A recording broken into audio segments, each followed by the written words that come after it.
Hey guys, how y'all doing today? Welcome to Franchise Gaming, where there is franchise content all day, every day, and today we are starting a new series, so make sure you smash that like button and hit the subscribe button if you're new and this is the first video you're ever seeing on this channel, because there is a ton more franchise content for you here at Franchise Gaming. But we are starting our official Madden 20 franchise today. Never back down, we will not relent.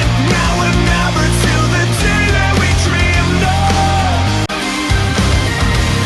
The day that we dreamed of. The Washington Redskins, that is right, I selected them a little over a week ago. So here we go, Washington Redskins. We are going to bring in Jamal McCoy, Villanova legend on the channel, Jamal McCoy. If you haven't checked out the Villanova series, please do that. That is in playlists in my channel. So he's going to come in and coach, and this is what he has to work with.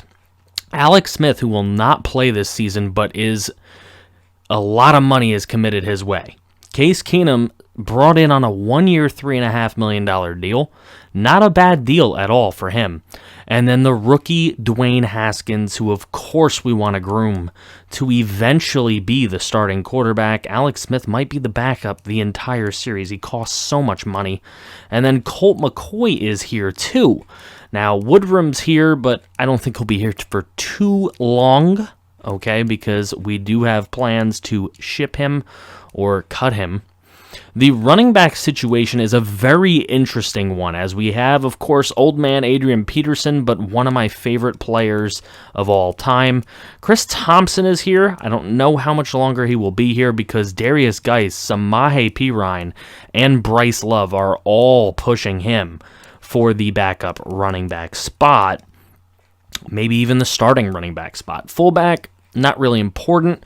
Paul Richardson is the main receiver. He signed a 5-year deal last year. He's got 4 years left. He's making a ton of money. Josh Doxson, I don't think we're going to be able to pay him, even if we wanted to. And then there's 2 young guys right behind that. There's just a lot of depth players there as well. Vernon Davis, he's in it last year of his 3-year deal, and I don't think we're bringing him back either. Jordan Reed hopefully stays healthy because he's making a ton of money. We're not going to have that much money to throw at the tight end position. Over at left tackle, we have a superstar. At left guard, we have Eric Flowers. That's terrible. Hopefully Martin gets better and he can push him. Rouillet at center, I'm not upset about that, and I'm not upset about his backup. Nice rookie. Brandon Scherf, we got to find a way to pay this guy because we need him back. This offensive line's not going to be the same if he's gone. Morgan Moses, we're kind of stuck with. He's making a ton of money for 4 years. We're going to have to move him around the line if we have to. We got to make him work. Ianitis is awesome. Jonathan Allen is awesome. So those are going to be great pieces of the D-line, along with Deron Payne. I like him a lot. Ryan Kerrigan, 2 more years. I don't think we keep him after that. I don't know if we keep him after this year. Who knows? Reuben Foster, if he can stay out of trouble, will be good for us, but I think he's missing the entire year with an ACL tear. Bostic, I don't know if he sticks around. Hamilton, I plan to keep him and try to groom him into being something. Montez Sweat will be one of the most interesting players on the entire roster, the 91 speed outside linebacker. Josh Norman has 2 more years left of his deal. I don't know how much we honor that. Dominique Rodgers-Cromartie was signed in real life for a really cheap 1-year deal, but I don't know if we keep him because I want to groom Dunbar and Fabian Moreau to take up the second and third corner spots. Now, Monte Nicholson's a starting free safety, and then Landon Collins just signed a big money deal to be the strong safety here, so he'll probably stick around the entire deal. Kicker punter, we're kind of set with. And if you look at our picks, we're missing a 2nd rounder, we're missing a 6th rounder, we have an extra 7th rounder, and then 2021 we're pretty good with. We have all of our original picks.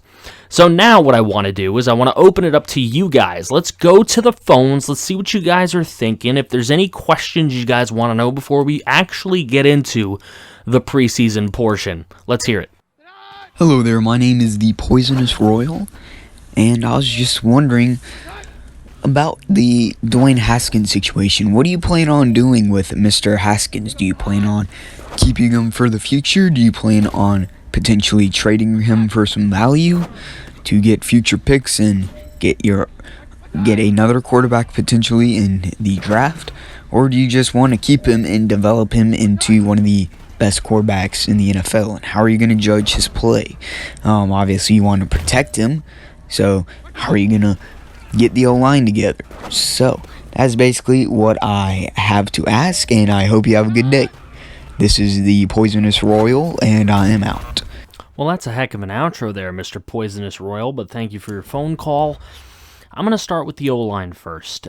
Trent Williams is a bona fide superstar on the offensive line. Obviously, he's getting a little up there in age, but at 31, he probably still has 3 or 4 good years left in him.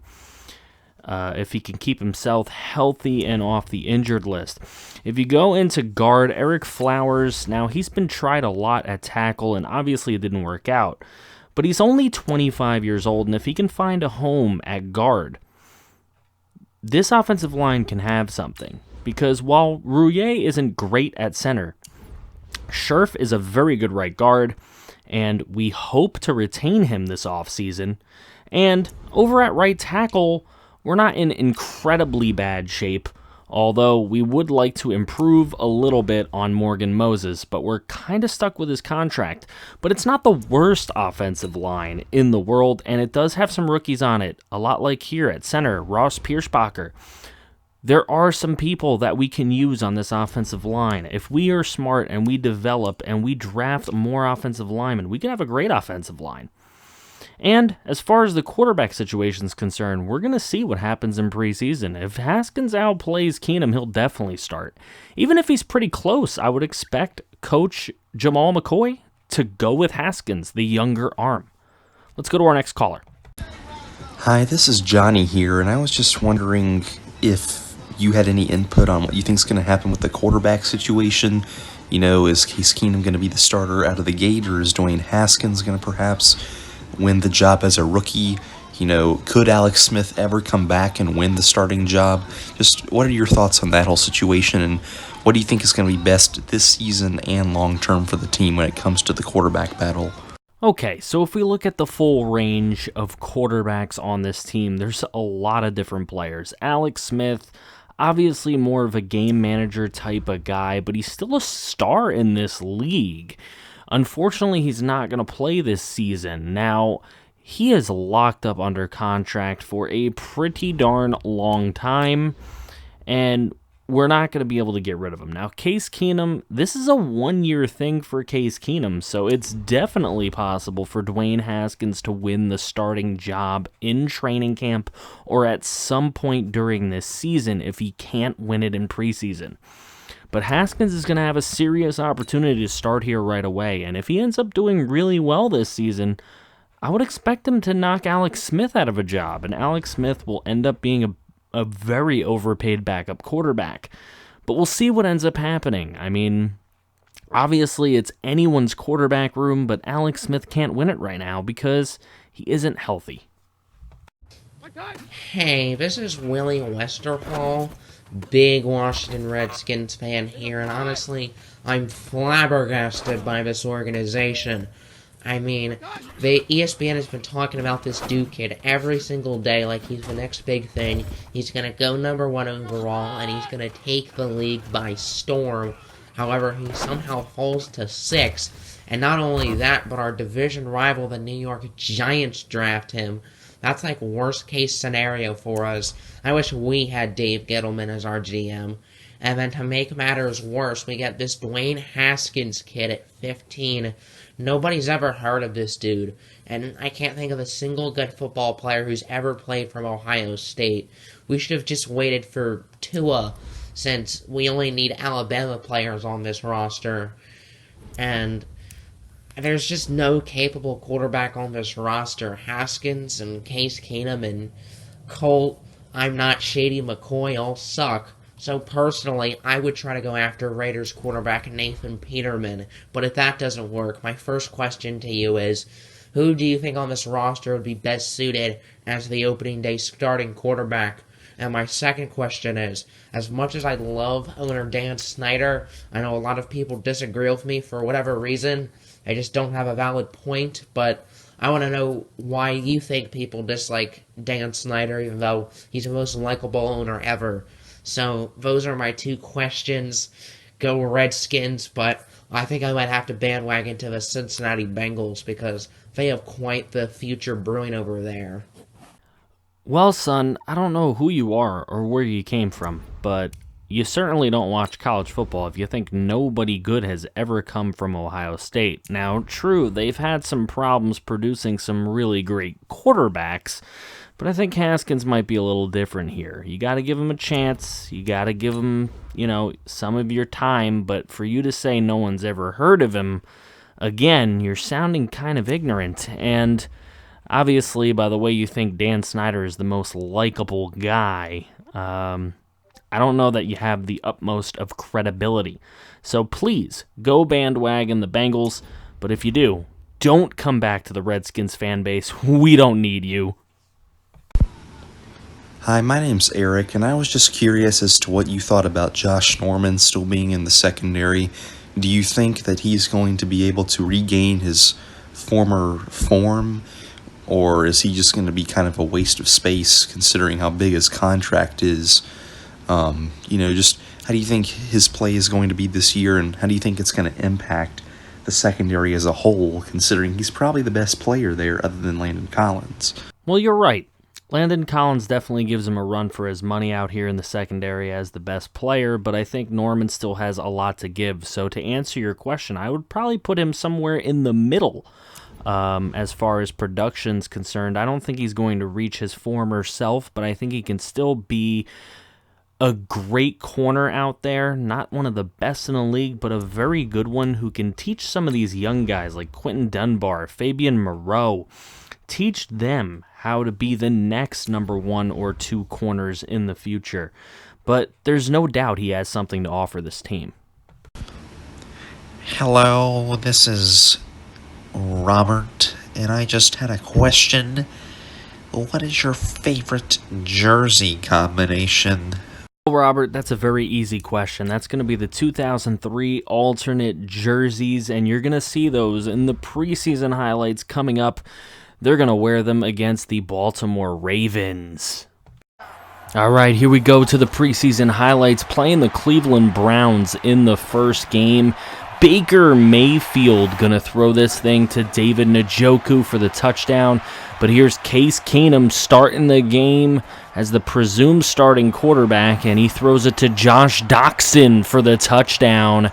And that's going to tie the ball game up. Later on, it's a 13-7 Cleveland lead until Dwayne Haskins going to throw this thing downfield. He's got Vernon Davis for the completion.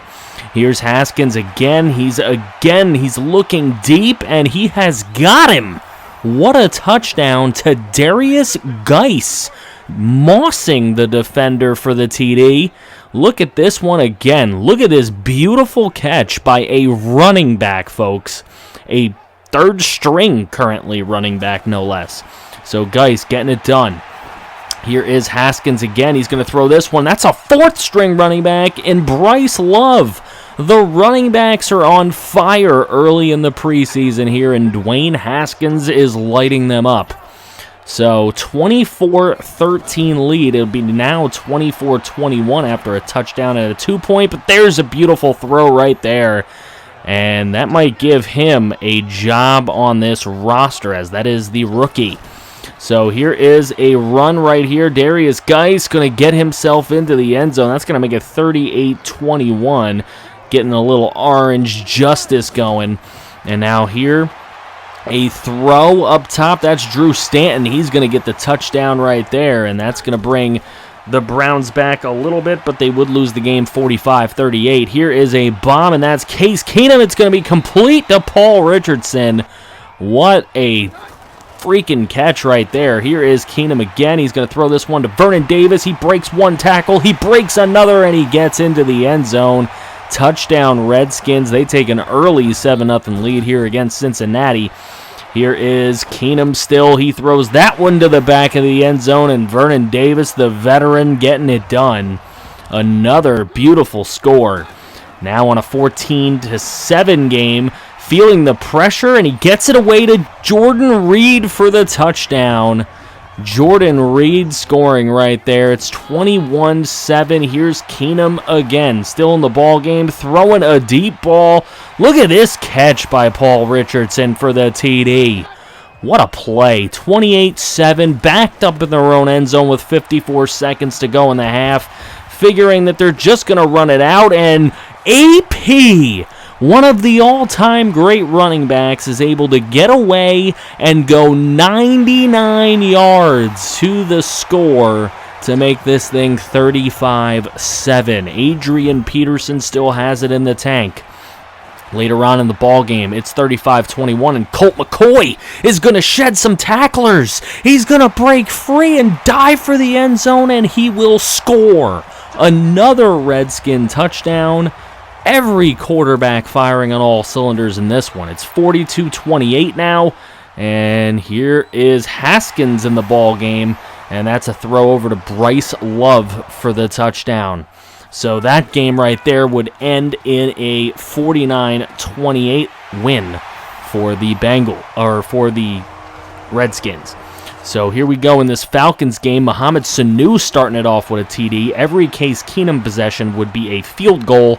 And now Dwayne Haskins on 3rd and 3, picking up the first down with his legs. Now on a 3rd and 1, down a point. Going to throw this one up. He's got Bryce Love inside the 5. So that would lead to a field goal. Redskins take the lead. Here's a beautiful sack by Stroman on the blitz, getting it done. It's now a 12-10 game still, and Darius Geis making moves out there. Beautiful running.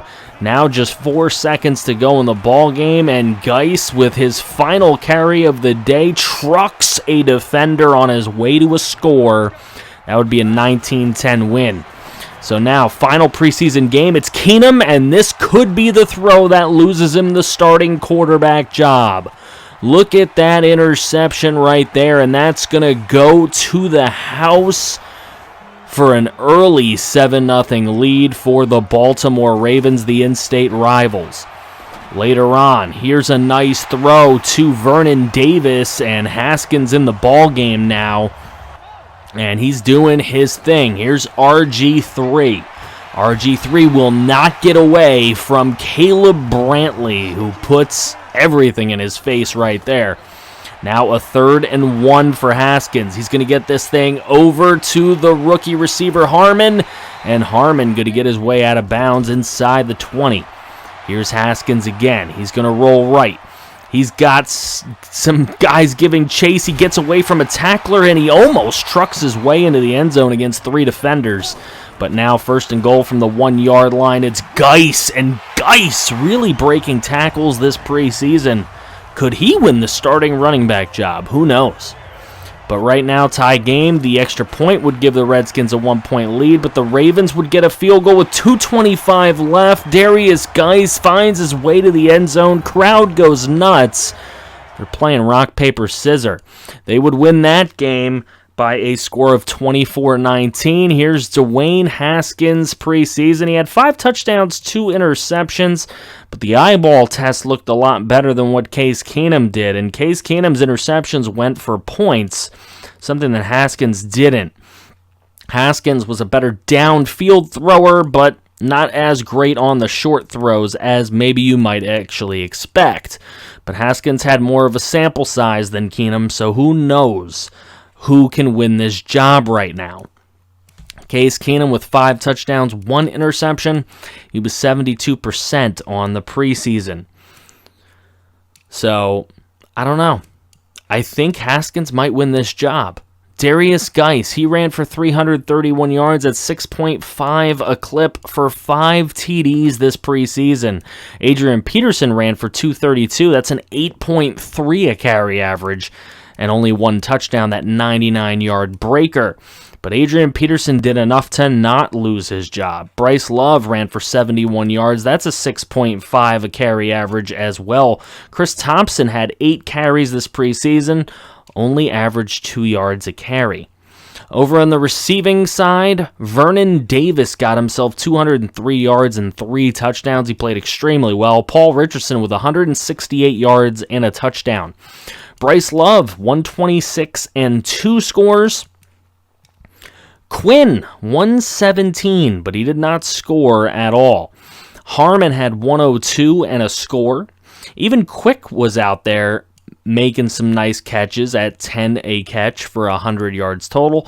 Josh Doxson, 97 yards and a touchdown. Jordan Reed with 85 and a touchdown. Darius Geis made his name off that huge mossing play, but he didn't get too much after that.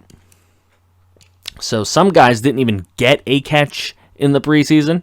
Wes Martin did give up 3 sacks. Eric Flowers gave up 1, and both Morgan Moses and Paris gave up 1 sack. So not too many sacks given up all preseason, just 5 sacks in 4 games. Dominique Rodgers-Cromartie had the most tackles this preseason. Jordan Brailford had 3 sacks from that left outside linebacker position. Ryan Anderson had 2. Greg Stroman on that blitz, we saw him do that. That was a great sack. Casanova McKenzie, I love the name. He had 1 sack, and Caleb Brantley had his 1 sack. Of course, we saw that in the highlight clip as well. So looking over on the defense at interceptions, Stroman also had an interception, so he played really well at corner. Apke had himself a pick out there in safety. Everett had 1, Josh Norman had 1, and Quentin Dunbar had 1 as well. 1 fumble was forced all preseason. It was Jordan Brailford. Nobody was able to recover it, and that's really all we were able to get. So that was the defense. Dustin Hopkins was a perfect 6 for 6 and 17 of 17. Stroman ran at a 24 per clip kick return, and Wilson and Geis did an okay job punt returning. Obviously, Reuben Foster won't be coming back. Fabian Moreau gets hurt. He will be out for 5 weeks. So we make some moves. Now, some of you aren't going to like some of these, but Chris Thompson is going to go to the Lions for a 4th round pick.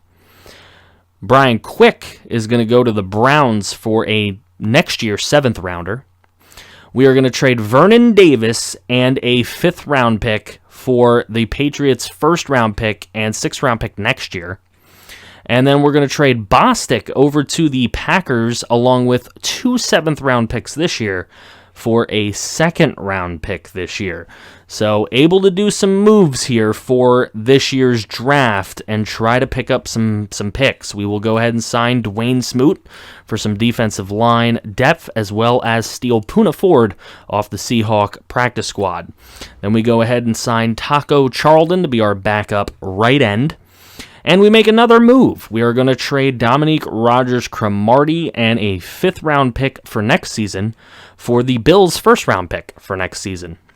We also trade to the Bills Josh Doxson, who we have no plans of re-signing, along with a 4th this year and a 6th next year.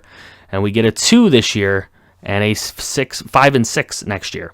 Then we trade Harvey Clemens along with McKenzie. Again, guys we're not planning on keeping, with a 7 for a 6 next year.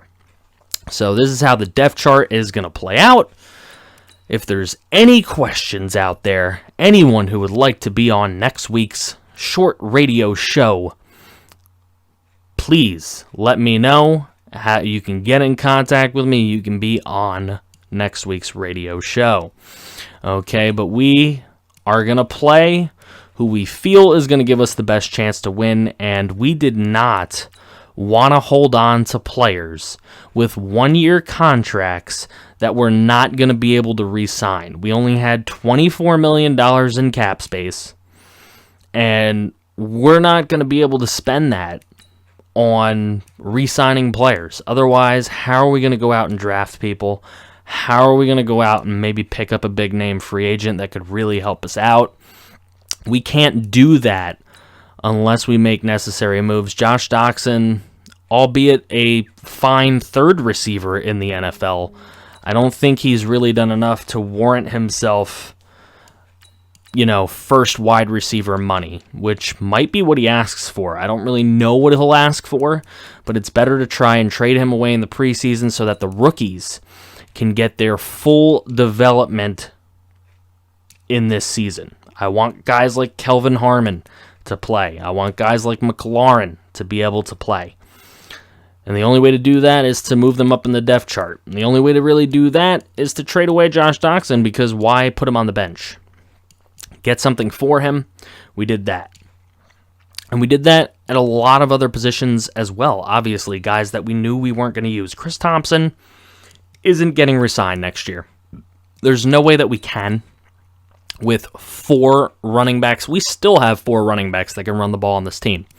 We still have AP, we still have Geis, we still have P. Ryan, and we still have Bryce Love. And I would say the pecking order right now is AP, Geis, Bryce Love, and P. Ryan. P. Ryan probably will be, I think, is going to be our starting fullback. Not that we're going to use fullback all that much. But, like I said, if there's any other questions out there, we traded DRC. I want the young guys to play. We obviously don't plan on making the playoffs this year, but Dunbar's there, Stroman's there. I want those guys to be able to play. Fabian Moreau, when he comes back, of course, will slot into his spot. It's going to be an interesting season. It's not a season where we're ready to win, but maybe we can compete for a wild card. We'll see what we're able to do.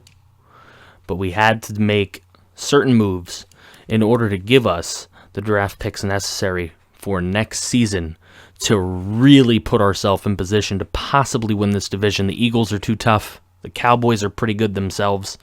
So we want to make sure that we're better than both of them next season. And this is the way we felt that we could do it. All right, so as we take a look at the rest of the depth chart, we are going to have Adrian Peterson as our power back, but we are going to move Bryce Love to the third down back. So what that's going to do is that's going to give Adrian Peterson a lot of carries, but Bryce Love will get in there, as well as Darius Geis. We're going to throw him in there on purpose on a spell back every once in a while. Trey McLaurin's going to be the slot receiver this year. I want him to get a lot of reps as a rookie. We want to see how much he can actually handle before we go out and try to draft a receiver or sign somebody for next season, maybe on a 1-year contract or something. But we got to see what he has first. And Stroman, I want to see what he has as a slot corner.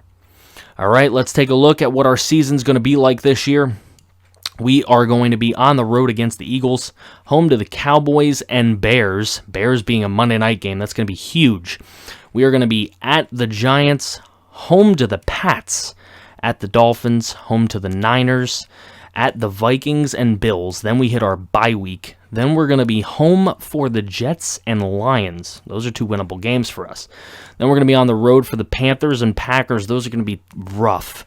And then home for the Eagles and Giants until we end our season at Dallas. So 3 divisional games to end the year. But we start with this Eagle game. Any questions on the Eagle game as well as any moves we made will be accepted for next episode. Thank you guys so much for watching this episode. Don't forget to drop a like here on Franchise Gaming, where it is franchise content all day, every day, as well as subscribe if you are new. Thank you guys so much. See you next time. You're a pretty little star.